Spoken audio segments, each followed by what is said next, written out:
Reddit page, but we do have to let's start with Southern Heritage Classic, because we are just 3 days away from it all going down here in Memphis, Tennessee. We talked to Fred Jones yesterday. We know how important, how special this game is just to the city, but also now it feels like there's a little bit more hype around this game because you got some superstars between Eddie George, Deion Sanders, two former NFL players who bring a lot of lights and a lot of attention. Yeah, and a lot of energy and spiciness, and I think it's good. It's good for the game, period. And Fred Jones alluded to it yesterday in that, in all the history of the Southern Heritage Classic, there's been great matchups. It's been a great weekend, a great event for this city. But right now, there's a little extra light on it because of Deion Sanders and Eddie George. And you have a situation where Deion Sanders is always going to speak his mind.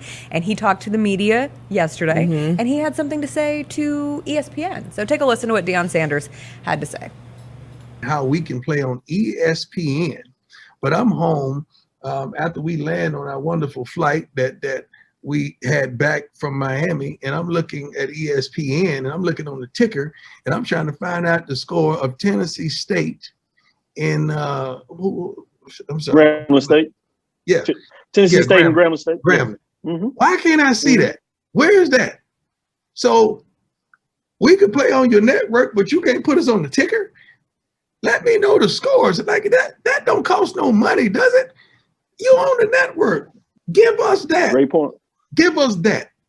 We should be on the darn ticker. I'm saying colleges, I know we're more prominent than. People want to know our scores too.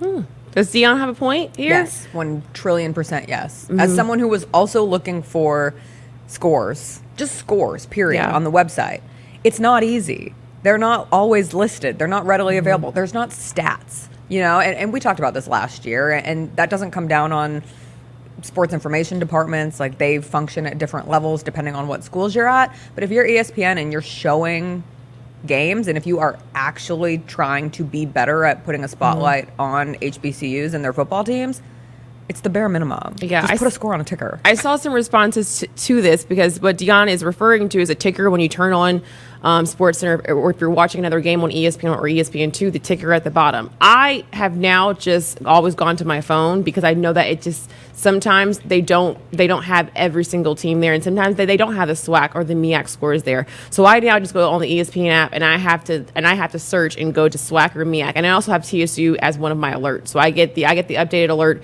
for every single quarter. But I do think he has a valid point, because with ESPN and NFL Network, they did a great job of highlighting more HBCU storylines, talking about the athletes, and you also have a lot of former players and former athletes, and now professional players also helping put that spotlight on a lot of HBCUs.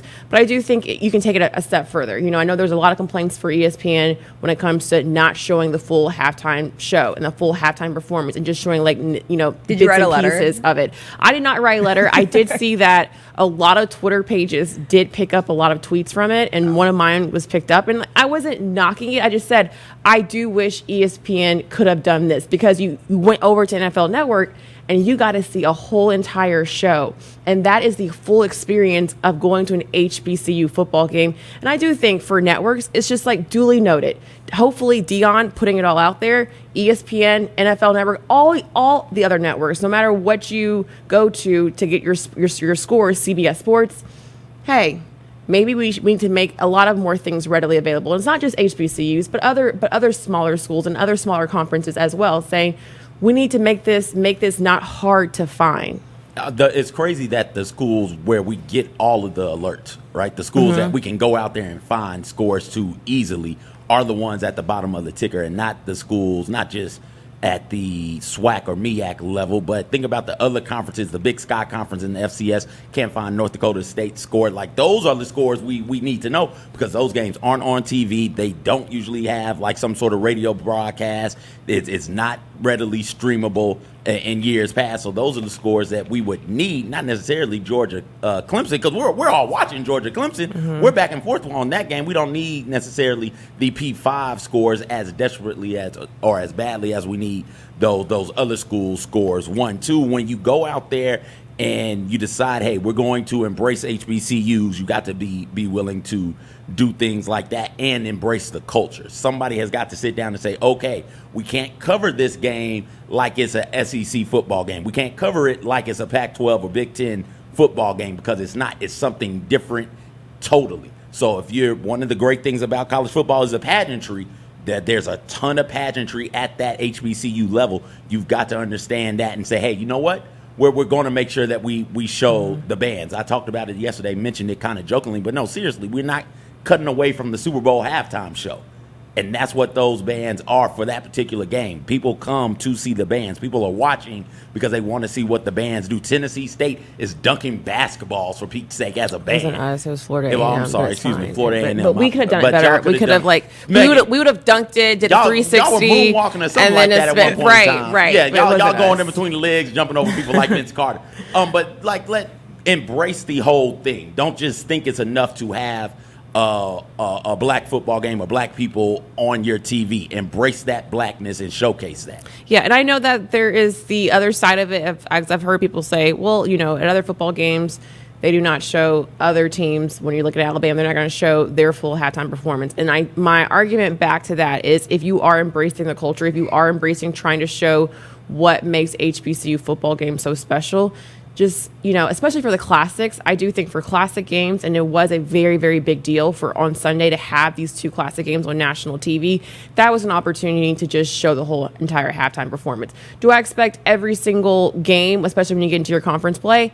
No. But if you keep talking about embracing that culture and trying to, you know, show what it's like to go to an HBCU football game, that was the moment that you should have done it. I will say for Deion, he continued in a piece of that I did love that he went on and said it was that putting the last names on the back of their jerseys.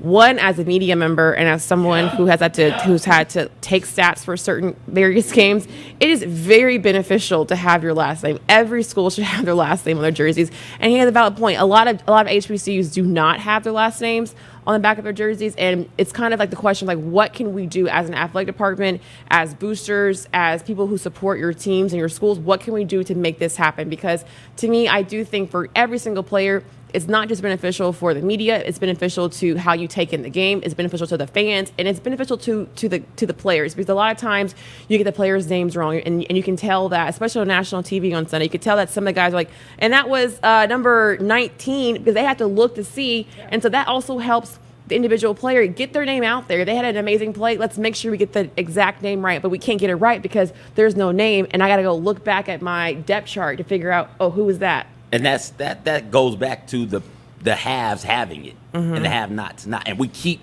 giving money to the Texases and the Alabamas and the Michigans and the USCs and the UCLAs. They're flooded with money and free stuff from Nike, Under Armour, Reebok, what have you. And HBCUs and other FCS schools don't have that type of money. So why are you continuously throwing money at Auburn when you can throw that money? You could half what you give to Auburn, give half of that to Alabama A&M, give half of that to Alabama State, and you could severely, drastically change their athletic department forever.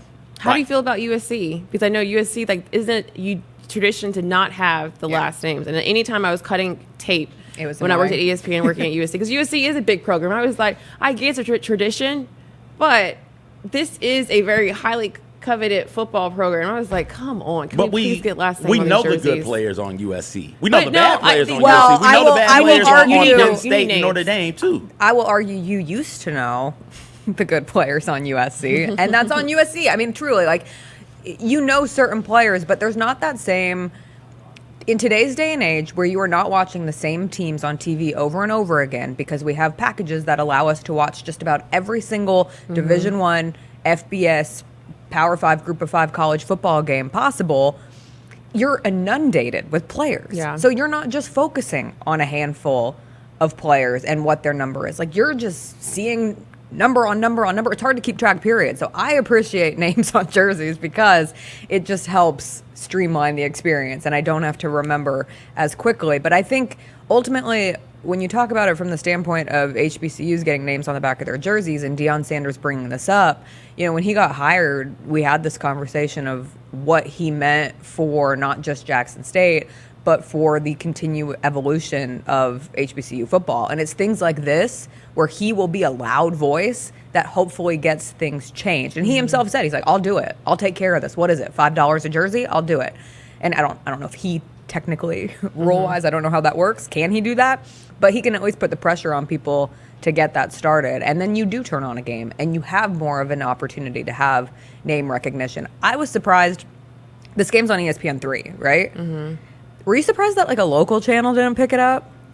See, that's above me because I never know how the contracts and how that can work to figure out how the local TV networks picked it up. One time, a couple years ago it was, and a couple years it was on BET, and BET did the best that they could with showcasing HBCU football games.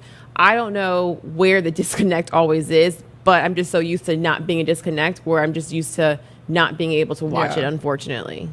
It's interesting because even, CJ, when you brought up the fifth quarter yesterday, I feel like it was on. I feel like someone broadcast the whole game in 2018 and that they included, like they stayed at the Liberty Bowl and they stayed on the feed after the game. I think it was the CW. I think it was. I think it was my former employer, but I cannot remember correctly. If I'm not mistaken, didn't they, because we had Fred on last year and he talked about the replay that they were doing last year because they couldn't have fans in the stands. They couldn't play, and everybody was playing football in the spring.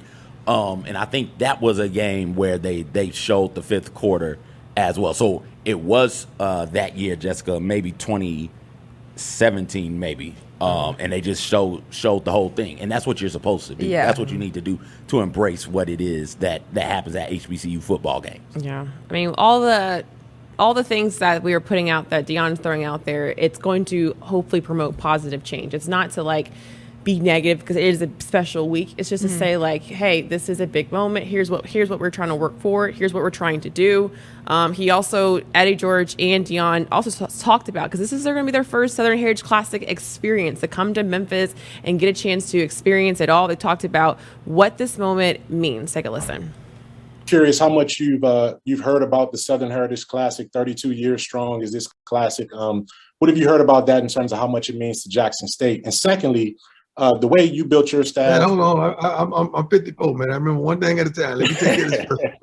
All right, let's go with that one first. It's another phenomenal classic coming off the Orange Blossom. It's going to be tough to compete with that. That was unbelievable. It really was. But this Southern Heritage, I've heard some wonderful things. It's close proximity. Our fans could travel there much more comfortably than taking a flight all the way to Miami. And I look forward to it. I heard the pageantry is like that. The bands, everything, man. I can't wait. I love HBCU football at this point in my life.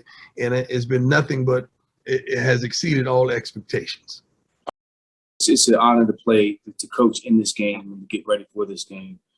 Not because it's Deion on the other side, but because of the rich history of two schools. And this is yet another chapter in this great rivalry that we can be a part of. And it's always special. Last weekend was special to be in the Black College Football Hall of Fame Classic in Canton, Ohio, to coach against Grambling State and Coach Hobbs and his group. And this is another opportunity for us to showcase our talent, to showcase our coaches, the brand of our schools, and show the pageantry and the tradition of HBCU football on a grander scale, hopefully. So I'm really excited about it. Good to eat in Memphis, let me know. And I don't want no barbecue. I want some soul food, the kind that makes me sleepy. Okay. The important part of game prep. It very is. You can tell that they're very excited about getting a chance to experience Southern Heritage Classic and come to Memphis because it's been so much talk around it. But you also want some good food. And, no barbecue, but soul food. We do have a lot of soul food options. A lot. I already know the answer to this. To my favorite one. What's your favorite soul food? My favorite right now, I think I go back and forth, but I would say Southern Hands will put you to sleep. Get an extra cornbread. It's only like an extra, like $1 more. Get 2 pieces of cornbread. That is my soul food spot. But you have so many. You got four-way, but Southern Hands is my favorite. I think that if Deion is looking for a place to go, but they're having a catfish shortage right now, and they have not had catfish in about 2 months. And so I would have recommended the catfish there. there. But the vegetables, the cornbread, Southern Hands is my one. God, you can't go wrong with Southern Hands. That's a good one, Megan. You brought up Four-way. Four-way. If you get the smothered pork chops with some greens and some sweet potatoes and get a side of macaroni a little bit extra with the cornbread, you'll be sleeping by the time you finish that last bite. And I need to know what's on Deion's plate because different places have different things. If Deion is a fried chicken guy, listen, you can go to Cash Saver and get some really good fried chicken. Sides might not be the best, but you can get really good fried chicken there. So Deion, what's your send him to Uncle Lou's if you're going to do fried chicken. Uncle Lou's. You can do Chef Tam's as well. Chef Tam's best fried chicken, that macaroni and cheese. Yeah. And then if you're a cobbler guy, D, I'm assuming Coach Prime, you're a cobbler guy. They got peach cobbler nachos there that are mwah. You just mwah. Yeah, by the time you take the last bite there, you'll be drooling. It'll just be you'll fall asleep. You can really just drive on any corner and find a good food spot here. 99-cent soul food up the street also. I love 99 Willie Moore's up the street. Willie Moore's, they just ignorant with the prices, Coach Prime. Let me tell you this. I think he's got it. Did you see the chain? Did you see the chain? He just offered to put names on every jersey. Well, it might be a little expensive putting names on jerseys. He's got it. Coach Prime, prices. So you can go to Willie Moore's, right up the street off South Main. You can get a vegetable plate. And you know what vegetable isn't a vegetable, but is a vegetable in the South? You can get spaghetti. So spaghetti is a vegetable. You get greens, macaroni and cheese, and I do sweet potatoes. Those are my four vegetables. I just posted my veggie plate on Twitter the other day. I don't know why people always want to come at me for, where's the meat? Oh my gosh, why do you get vegetable plates? And like, vegetable plates are the best, especially when you have a 4-plate vegetable plate, which most soul food places do, because I prefer the vegetables. I don't like to choose between one. And I just feel as if there's so many great options. And if I want to get 4 is better, now I just say, you know what, no meat, give me 4 vegetables. What were your vegetables, Megan? Oh, the other day they were green. Wait, let me guess. Can I go okra, macaroni and cheese, greens, sweet potatoes? You saw the picture. That was actually it. That was right on the money. And I went to Piccadilly. You went back? Yeah, I've gone a couple of times in the last 3 weeks. Gone up 3 times in the last 3 weeks. because yeah. And I went back and I just said, you know what? I really do like Piccadilly. Aww. Southern Hands feels like a nice reunion. Yeah, it was. I must say. So, they never called me to be a spokesperson for them or anything. And Southern Hands hasn't called me either to be a spokesperson. Right. I just keep telling people where to go and people to call me. We're just working on Idahoan, one step at a time. One step at a time that's true. With the potatoes. But no, the Southern Heritage Classic this weekend here in Memphis, Tennessee. It is very, very exciting. Let's take a quick break. We'll come back. We have a lot to get to in Off the Grind as we gear up for the NFL season that starts tomorrow. Big things happening at the U.S. Open. All that and more when we come back.